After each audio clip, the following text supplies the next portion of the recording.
Jeremiah Wells and Court McGee in the welterweight division.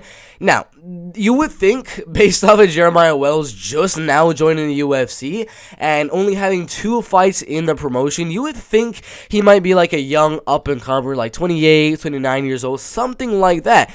No, he's actually 35 and a half years old, pretty similar to the age of Court McGee. And there's a crazy difference in experience from Court McGee and Jeremiah Wells. Just had to point that out because a lot of people seem to think that Jeremiah is in the prime of his MMA career when he's actually only 35 years old.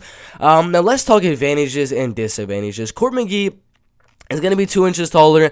He's going to have a little bit of a reach advantage. Advantage number 1 is going to be his experience. Number 2, I would say cardio. He's got a really good cardio and a really good gas tank, and he doesn't get finished. I mean, Ryan LaFleur, Ben Saunders, Sean Strickland, Diego Lima, Brady, Condit, none of these guys are able to go out there and finish him. The only guy was Santiago Ponzinibbio right there. That is the only guy in his entire career to go out there and knock him out. If there's another guy able to knock out Court McGee, I'm gonna be honest with you, it is Jeremiah Wells. This dude throws every single shot with bad intention. Look at the last fight with Warlley Alves. Nearly knocked him out in the first round, took him down, grinded him, landed some really good ground and pound.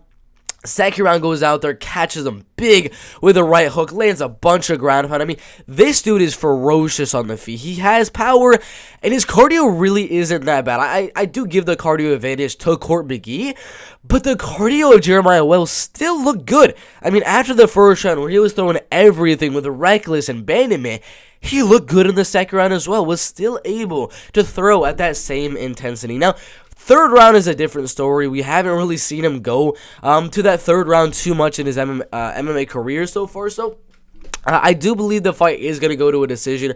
McKee's really tough. He does not get finished all too often.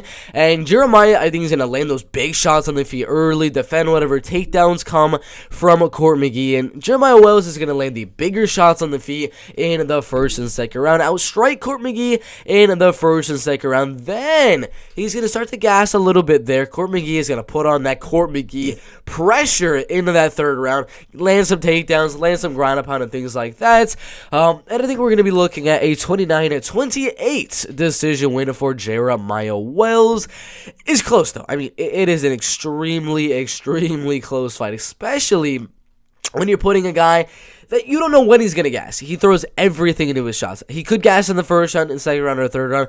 I don't know. But I know that his coaches, and I know Jeremiah Wells, know that Court McGee has a good gas tank and is very good in those later rounds. So I assume they're gonna try to preserve a little bit of Jeremiah Wells' gas tank in the early rounds. And I think he wins the first round, wins the second round. You gas that a little bit towards the end of the fight. It's only natural with an explosive athlete like Jeremiah Wells. So overall, my prediction is a 29-28 decision win for Jeremiah Wells. Really good fight in the welterweight division.